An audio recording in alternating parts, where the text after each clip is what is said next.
different from the past.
I'm just going to be doing a few announcements, and Bill's going to be teaching today, and I always love when he teaches.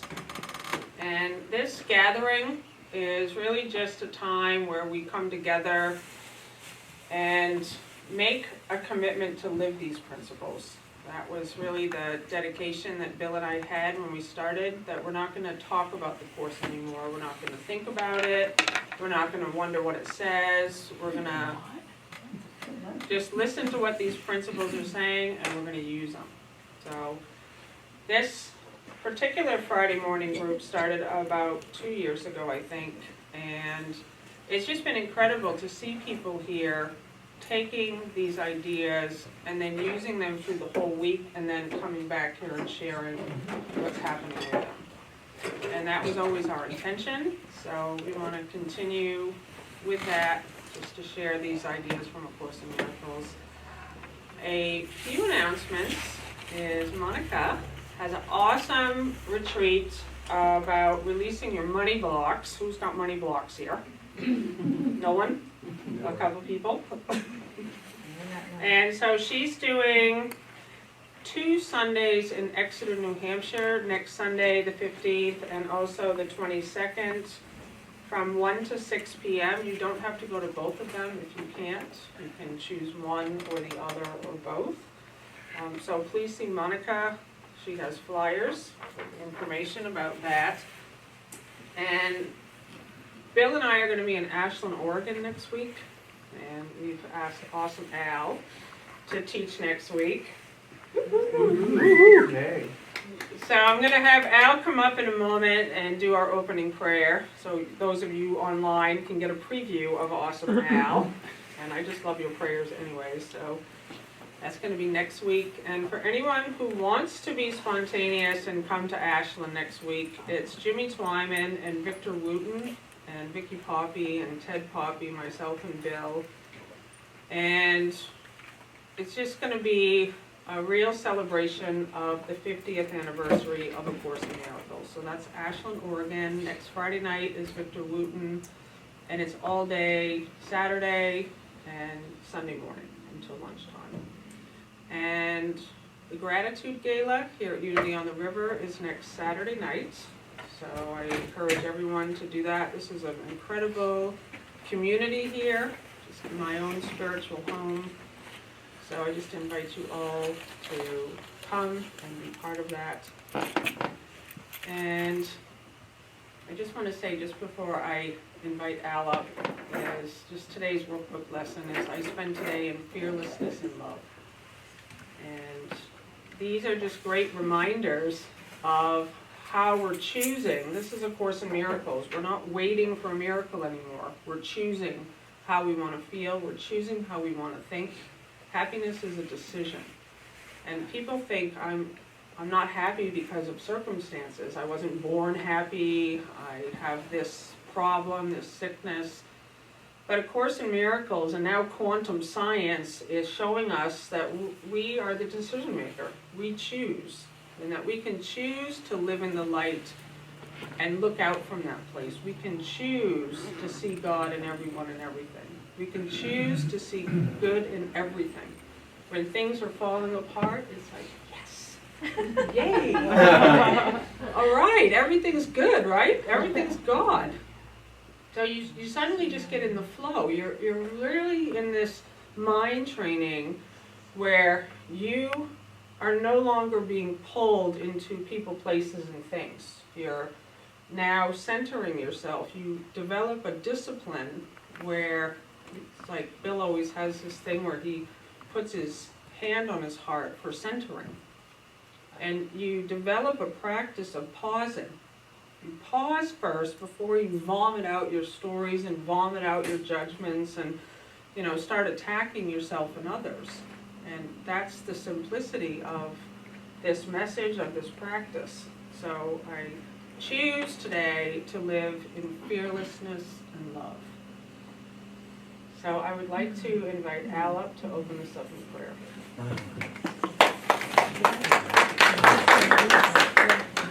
All right. I just want to say hi to all my friends in Denmark and Sweden. I think you're awesome. All right, let's get centered. Just and realizing that we are including all of our friends all over the world with the live streaming. It's just wonderful. And we choose to fearlessly go within. Take a couple deep breaths. Just go within your heart and let whatever emotions come up, whatever circumstances are in your life, choose to see them with love and joy.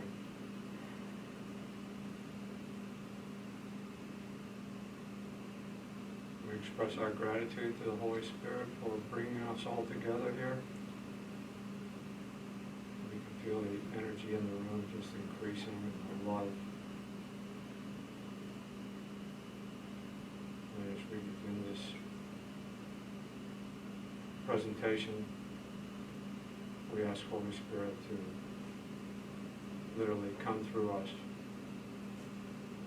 and let every person in the world hear what they need to hear from the presentation. And so it is. Amen. Amen. So I would like to invite my dearest friend, my partner, awesome teacher, Bill Free.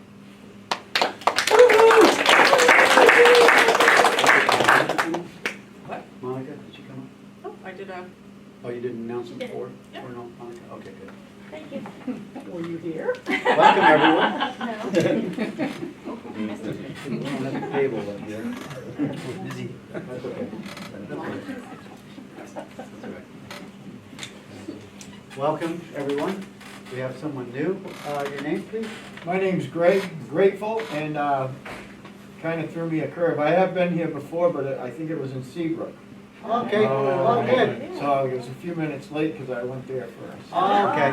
Welcome back. Yeah. Nice to see you. Yeah. And you're new. What's your name? My name is Kathy Stubbs. Kathy? I live on Linda Leland. Oh, good. Good. Excellent. I don't live local, but we're just reconnecting, and I've been interested in learning about Course Miracles. Oh, cool. Welcome. And who else? Well, Sabine is here. And she was here last week. Welcome, Sabine. All the way from Maine. Welcome. And My name is Lorraine Salerno, Lorraine. and I've been studying the course for a long time, and I thought I'd check out this meeting. Sweet. Welcome. She's been at Vicky's many times. Yes, I know. Her brother's name is Clay. Yes. Right. Yeah. Unity on the City. Yeah. Unity in the In City. the Yeah. city, yeah. Right. Someone back And then there. we have My name is Kathy. Kathy. I know Lorraine, I didn't know she was coming. I met you all at the retreat this summer, and I've been wanting to come. So Good. Welcome. Good. Welcome. It's interesting that Lorraine shows up today. Welcome to our Friday group. Is there anyone else? Well, Hi, my name is Andy. Andy's here. Well, welcome everyone, and welcome live streamers. We really appreciate you guys coming and tuning in to our Friday group. It's we had a little hiccup in the starting this morning because I'm still getting used to the to the software. And I was trying an intro this morning that had everyone's picture in it that would be displayed to the internet, and it was a blank screen. So, next try. I was putting that together this morning, and I must have hit the wrong button. But welcome everyone. Today is really, I mean, when I was shown what I'm going to be sharing today, I was just so blown away by the meaning of it. And I know that most of you will also be blown away by the implication of what I'm going to talk about today. The Course in Miracles, you know, and also many other traditions. And my favorite Advaita teacher is Muji, as most of you know. We talk about the self. We talk about self-awareness. And if I was to invite you to answer the question of what would you think the most powerful thing in the universe is, what would you say? Love. Most everyone here would say love, right? Does anyone have a different answer than that? I was just thinking God. God? Same thing. Forgiveness, Forgiveness? that's love together. Right. Well, it might surprise you to know that it's actually awareness. Awareness is the most powerful force in the universe. Because without it, we don't even know who or what we are. Awareness is the power of the universe. Because from awareness, we are, if you were to take this, if this right here is the universe, this is awareness. And it's from awareness that we identify what is in the universe. It's from a state of pure presence, pure awareness, that we even identify love. Because love is only identified from a state of awareness. We become aware of love. First, it's by, it actually comes with at the same time as awareness. Love is experienced and we become aware of love. And many of you in this room, from the explanation that I'm going to offer you today, are going to have an awareness that you never had before. It'll blow your mind when you realize that when you realize that you are this vastness of the universe, that you are awareness itself. And God is awareness itself. And from God, we were created as an idea in the mind of God. And this is God. This is pure awareness. And anything that rises within awareness, like this might be this person called Bill. It's rising in awareness. This might be the planet Earth. And the planet Earth arises in awareness. If you can get your mind around that and realize that even the cosmos, the Milky Way, the sun, all of these things arise in awareness. And we're this. We are the awareness. The ego, it comes into awareness. It rises up. We're not the ego. when we come into time and space, we think we're a body with a name, with parents that live in a location, and we just continue to bring in new ideas from the time that we're born, that this is what we are, and time and space is real, and this is what reality is. And then we start to have some kind of conditioning, maybe religious, maybe atheist. It's all different. But what we fail to realize is that the thing that we are is so subtle because it can't see itself. The thing that we are cannot see what it is. And it thinks what it sees is what it is. It thinks when it looks in a mirror that this is what it is. And in reality, awareness is what it is. And so and if you look at the Course in Miracles, the Course says that the one function that we have in time and space is to remove the obstacles, remove the obstacles to the awareness of love's presence, which is our natural state. So we're removing these obstacles by learning and then realizing, oh wow, this must be true. And this is what this is this is the sky. This is the sky. And anything that happens in time and space is just a passing cloud within the sky. And we're beyond the sky because this is the universe. This is the cosmos. This is what we are.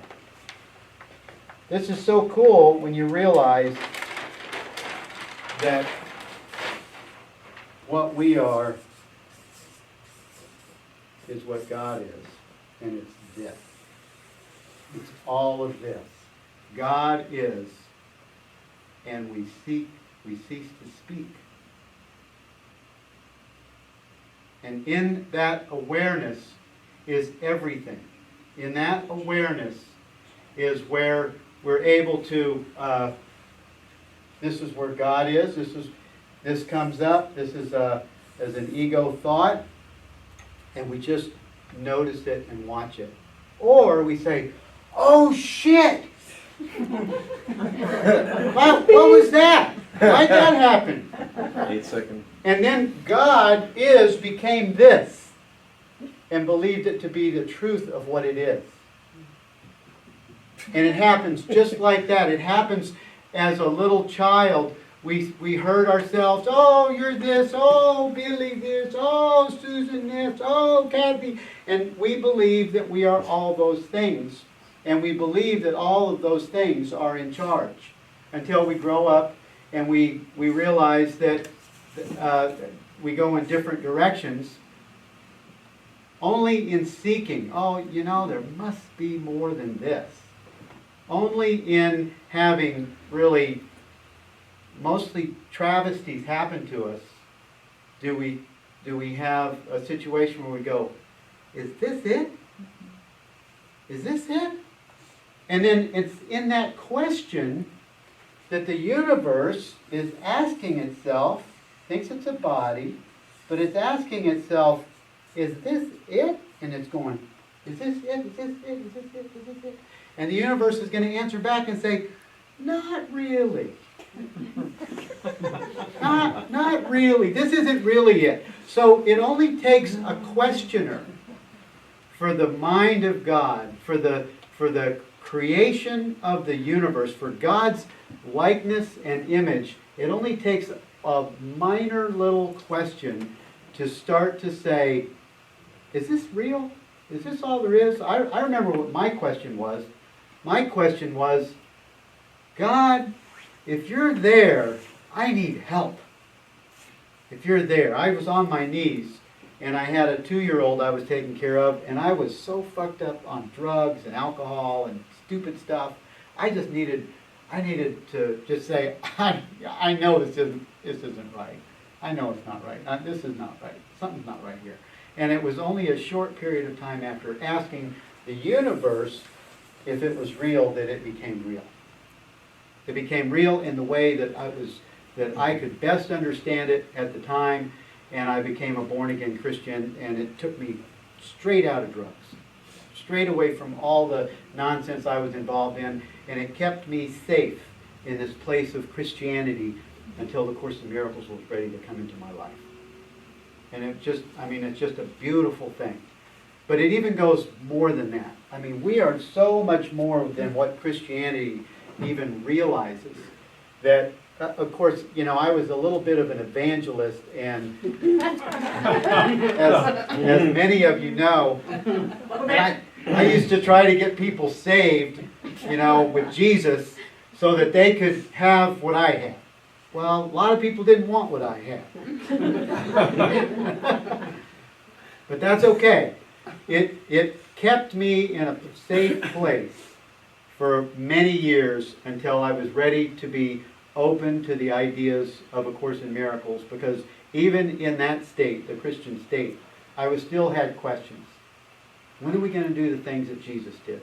I still have questions like that. I don't know if it's okay. I'm sure it is okay, because I just have a question.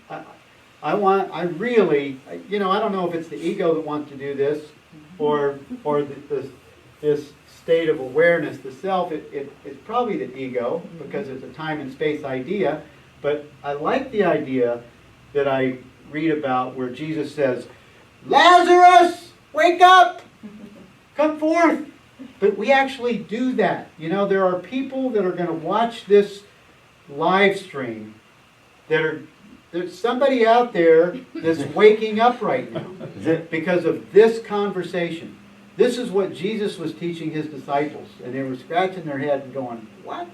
And he gave them all kinds of riddles, like he's going to rebuild. This temple's going to be torn down, and he's going to rebuild it in 3 days. And he gave lots of kinds of riddles about where he was going and what that temple was, and it was just, they weren't ready for it, many of them.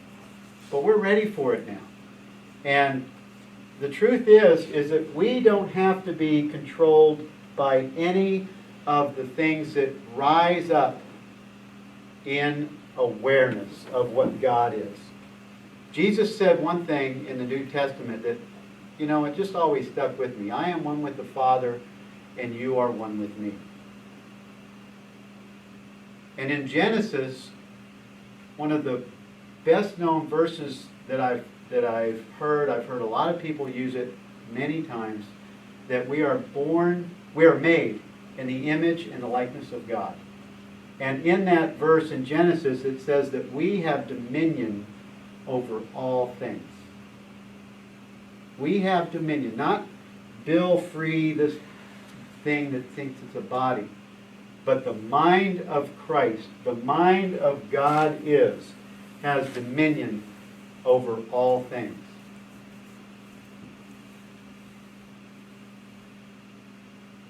Diane, you want to ask a question?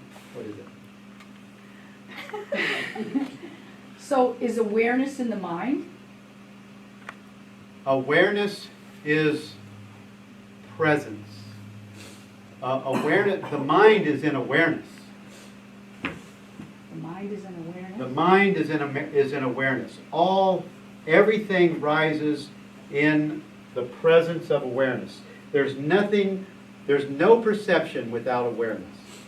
Awareness is aware of God is aware of his creations.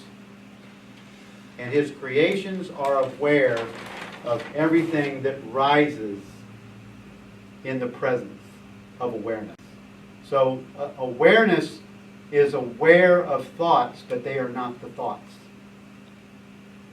Awareness is aware of things happening in time and space, but they are not. Awareness is not time and space, it just is. It's the face of Christ.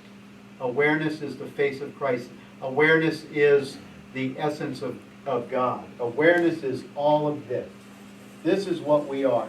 And this is what the ego has the hardest time with, because the ego wants to be autonomous. It wants to think that it's God.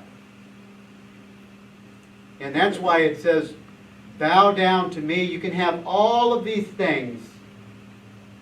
I'll give you everything if you bow down to me. And that's because the ego likes being autonomous. It doesn't like to think that it's not the vastness of the universe. I'm just,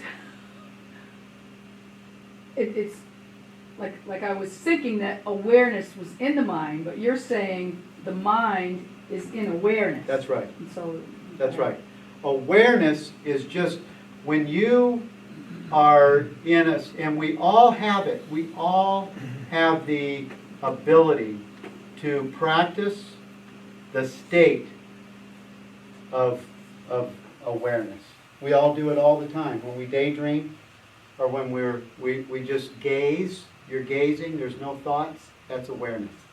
That's the absolute state of God. It's awareness. There's no movement in it. There's no energy in it. It just is. And that's what all of us are. We are, and it's the sky. The clouds are unaffected by the sky, but they're in it. Our experiences in time and space are thoughts that are in the mind. Even the word mind is rising in the presence of that awareness, that perfect stillness, that nothingness. When you take away all of the layers, you take away all of the descriptions, what is left is God is. God is.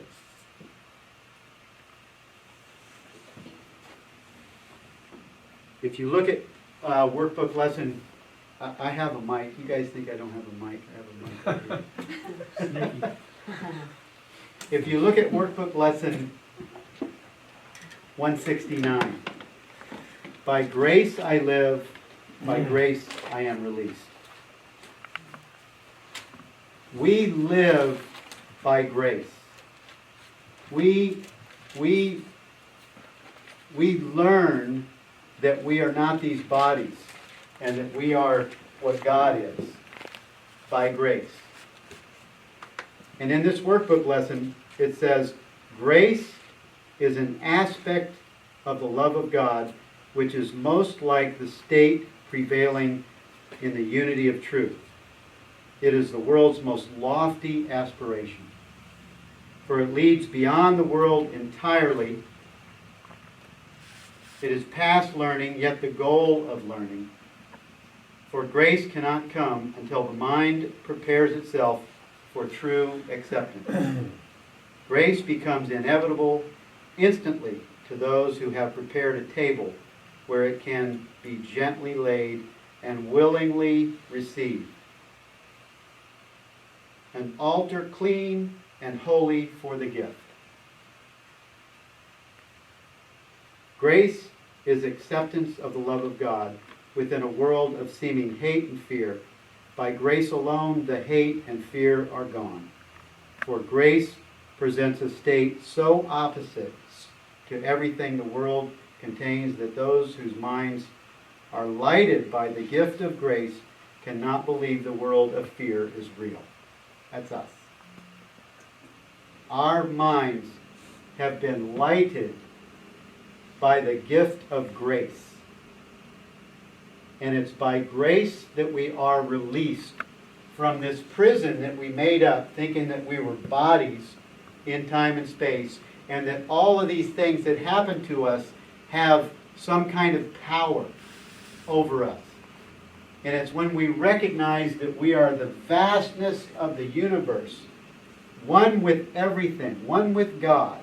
It's when we recognize that that these little things that make us limited and small and believe that we're bodies and that we're here today and gone tomorrow, these ideas are not what God is. But it's by grace that we release ourselves from those limited beliefs of littleness, smallness, instead of the vastness of the universe. And it's because of these ideas that we release ourselves, because these ideas were given to us in the Course in Miracles. They were inserted by consciousness so that we could release ourselves. I love that. I love what Jimmy talks about, what Linda shared last week, that this is our alarm clock. You know, because there really is no time, and somehow we inserted this book into time and space so that it would be here for us to pick it up when our mind was open to receive this information and to walk in it. It says, grace is not learned. The final step must go beyond all learning. Grace is not the goal this course aspires to attain. Yet we prepare for grace in that an open mind can hear the call to awaken. And so, in answer to your question, you know, an open mind is in awareness, is inside of awareness. It's like the clouds don't exist without the sky, and the mind doesn't exist without awareness. The mind is an aspect of God is. Just like ego is just an aspect of something that was made up in the mind of God is. And we determine now, when we have this information that we learn, we determine what we accept and what we don't accept. We deny what's not true because now we realize, oh, I'm not this ego. I'm not this. I'm not this. I'm this. Wow. I'm this. Now I can deny that, and I can deny all of the limited beliefs that brought me, because I'm this. This doesn't have the power over me. Nothing has the power over God is. So I deny what I'm not, and I affirm what I am. And now that I realize that I am all of this, none of these things have a hold on me. None of them. And it's by grace. It's because the heart opens up to the love of God that I am. And it only takes a little bit of taste, just a taste of the vastness of our God self. Just a little taste, and we say, oh, what was that? That tasted so good. I want some more. I want some more. And that's the pull that each of us have when we find a course or we find a spiritual path that like pricks us and says, and just it just gives us a little reminder that we are the sky. We are the vastness of everything. And that's kind of, when we realize we are the vastness of everything, we go beyond frickin' Pluto. We go beyond the Milky Way. We're much bigger than that. Does that blow your mind? I mean, you can't hardly put your mind around that. It's so big and vast. Because we think that we're these little bodies. That can't possibly be true. Well, it is. It is true. And we're all of this. Isn't that exciting? Yeah, brother. I get excited when I think about this, how amazing this is. There was one paragraph I want to read in here that just, when I read it, I just went, oh. We have perhaps appeared to contradict our statement that the revelation of the Father and the Son as one, there's no place where He stops and we start. What page are you on? 323, Workbook Lesson 169. We have perhaps appeared to contradict our statement that the revelation of the Father and the Son as one has been already set. The revelation that we are one is already set. But we have also said the mind determines when that time will be and has determined it. And yet we urge you to bear witness to the Word of God, to hasten the experience of truth and speed its advent into every mind that recognizes truth's effects on you. Oneness is simply the idea God is. Oneness is simply the idea God is, and we are that. We are that oneness.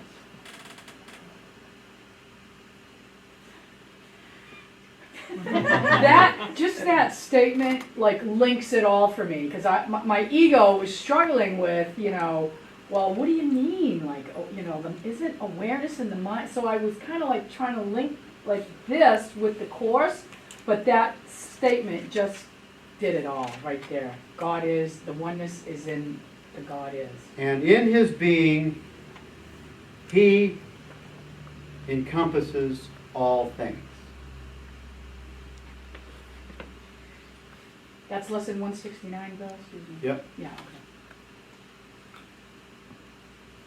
No mind holds anything but Him. We say God is, and then we cease to speak, for in that knowledge words are meaningless. And that's why the word mind is meaningless. That's why the idea that anything that's not, as soon as we say God is, we cease to speak. As soon as we speak, we put words, we put phenomenon, we put things into the presence of everything, which is awareness. Because when you think about it, if you are awareness is not your senses. Awareness is aware that you think, that you have thoughts. Awareness sees the thoughts. Awareness is aware of smell. Awareness is aware of the sight that the body's eyes see. That's why Christ's vision is not using the body's eyes. It's using an understanding of God is. It's using an understanding that this isn't real. Christ's vision looks beyond the body and knows in an experience, in a feeling, that it's not what it sees, but it is what sees, somehow. Somehow, and you cannot locate awareness. You can locate everything else. You can locate, this is a book, that's a chair. You can even locate ideas in the mind. You can locate your imagination. You can locate all kinds of things. But you cannot locate what you are. And that's why it's a subtle awareness. It's just a subtle knowing that, wow, if I can't locate what I am, I must be what I am. Right? It must just be. Right. God is. And we cease to speak. Oneness is simply the idea God is. There are no lips to speak them. There are no lips to speak God is. And no part of mind sufficiently distinct to feel that it is now aware of something not itself. So once you find awareness, you can't even locate yourself. And that's what scares the hell out of the ego, because it says, wow, if I can't locate myself, I must not be.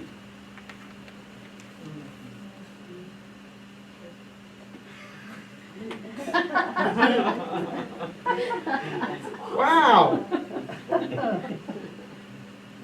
There are no lips to speak them, and no part of mind sufficiently distinct to feel that it is now aware of something not itself. It has united with its source, and like its source itself, it merely is. That's us. we merely is. So now I'm going to take you to something that's so cool, because this is really where I started. I started getting this idea because two of my favorite workbook lessons in the course are 79 and 80. Let me recognize this problem so it can be solved. Let me recognize the problem so it can be solved is 79.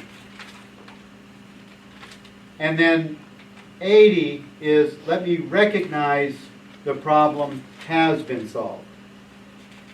Let me recognize my problems have been solved. This is the recognition that I am one with Source. And if anything troubles me at all, anything that comes up in my life, anything that floats in like a passing cloud, is like writing on water. It's like writing a word on water. It's there and then it's gone. You write a word in the sky and like one of those planes, and you put a name in the sky and then it just goes away. It's not there anymore. And it's in the recognition that we have a problem, that we are the awareness that sees it. And as soon as the awareness, the state of God is, as soon as we recognize the problem, we must recognize the problem to realize that we have no problem. And when we recognize the problem, we recognize that we're seeing it, especially at this level of awareness. We're allowing it to pass by. And after a little while of practicing this state of awareness, we no longer touch what's passing by. We just allow it to happen. We just allow it to be what it is, and we don't grab it and say, "Oh, let me fix this," because then we identified with it and we became that, and we became everything that is associated with it.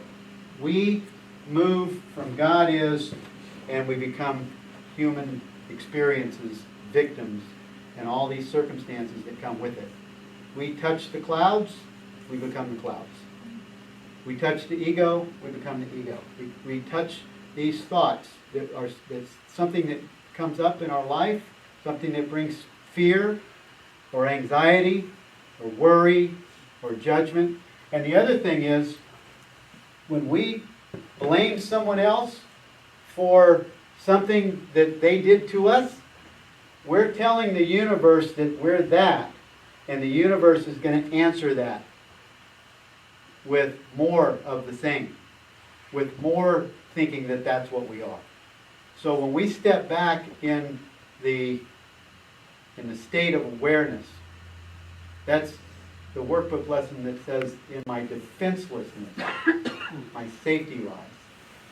When I don't touch stuff, I'm safe. It says in this workbook lesson, I'm going to read one paragraph of each of these workbook lessons with you. 79, the first paragraph says, a problem cannot be solved if you do not know what it is. If we don't know what we are, we're going to think we're this. If we don't realize that we are the vastness of the universe, we're going to think that we're this little peon in time and space in a bodysuit with a name. And we don't realize that that's really not what's going on. And if we want to live in dominion, in that chapter in Genesis, it says that we have dominion over all things. That's what it meant. We have dominion over everything. Time and space, bodysuits, everything.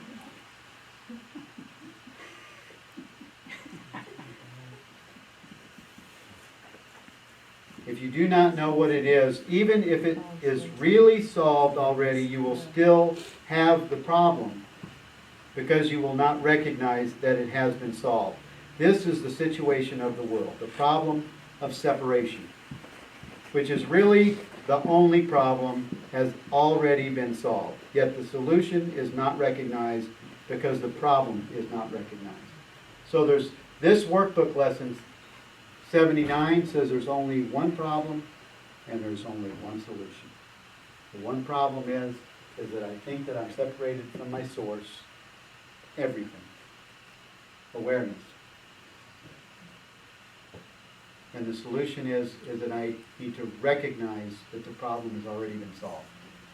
And in the recognition, and that's where the power of recognition is. That's where the power of awareness lies. Because let me recognize the problem so it can be solved means that if I'm really taking my true position as God is, and I'm just, when stuff happens, when you're cooking in the frying pan and stuff seems like it's happening to you, the best place to handle it is right here. Just get still and quiet and rest in the open vastness of the self, of a pure awareness, and just allow it to pass like a passing cloud.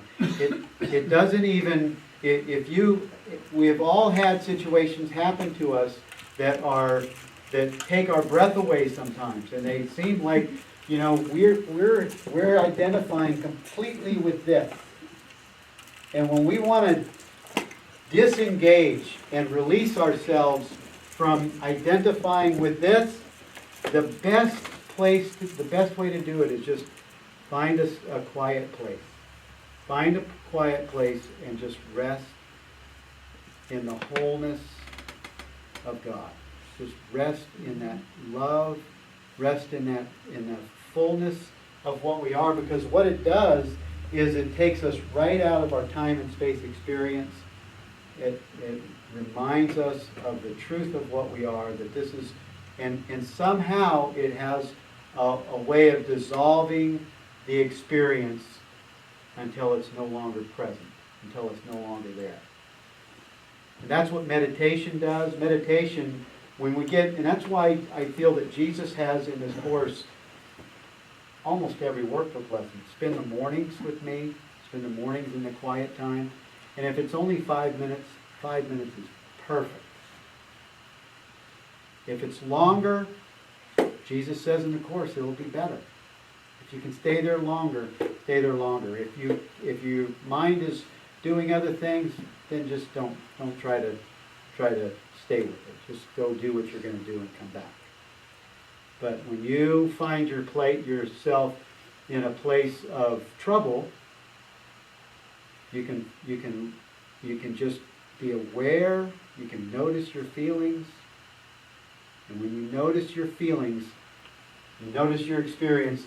The power of God is all pervading. It totally dissolves anything that's just phenomenal. It just dissolves it in the presence of what your true self is.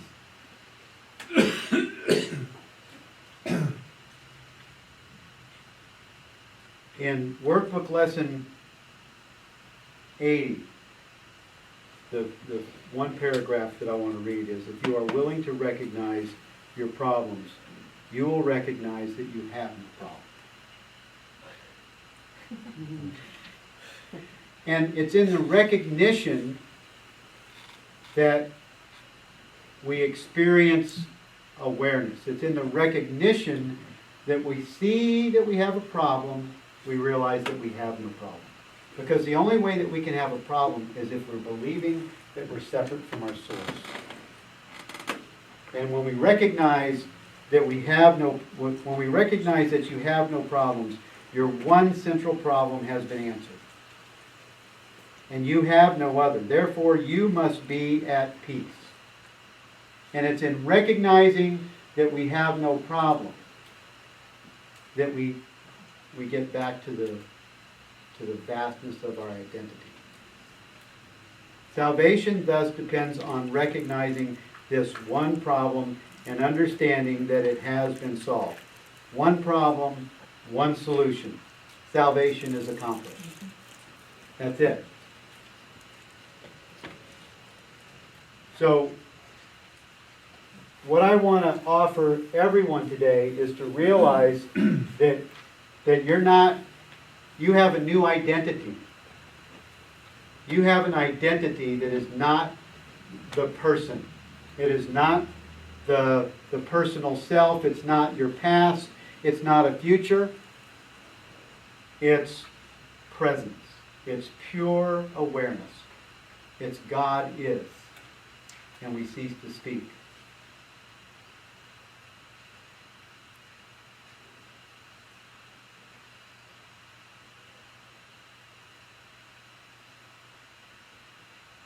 This is awareness. In the stillness, right here.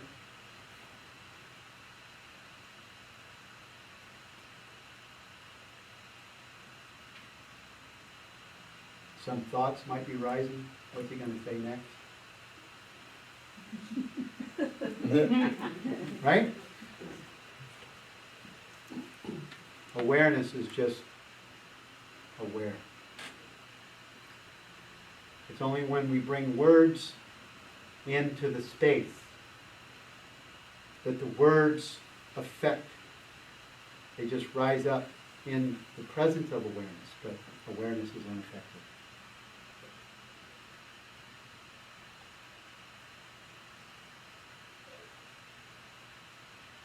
That's why in the stillness, in the quiet, we find peace. It's in that still place that we find peace. The ego doesn't like that. The ego feels very out of place in the quiet. Like, what's he going to say next? What's going to happen next? Are there any questions? I think we have enough time. How much time do we have? 2 minutes? 2 minutes. Susan? It's not really a question, it's more what came to my mind as she was speaking, which I love. I love the way you presented this, very much what I feel. And I was thinking about how the struggle for me with ego and being in silence and presence, and how I, not that that's over by any means, but what I realized is that there have been times when I brought my awareness to ego tugging at me when I was being present. And I'm realizing that the ego was afraid of is obliteration. They would just disappear Yep. in the silence and in the presence, that there would be no form, Yep. that it would just cease to be. And to really like get that that's what your ego is afraid of, is like, oh my God, I felt like knives were going through my heart when I had that first realization. You know, that it was just, oh, this is pretty deep. So we're going to close our live streaming. Thank you everyone for joining us on this Friday group. We love you, we bless you, and we thank you for joining us, because we're going to shut off here in just a couple of minutes. I see the future, different from the past. De una nueva percepción del mundo nace un futuro muy diferente. El futuro. I seek a future different from the past.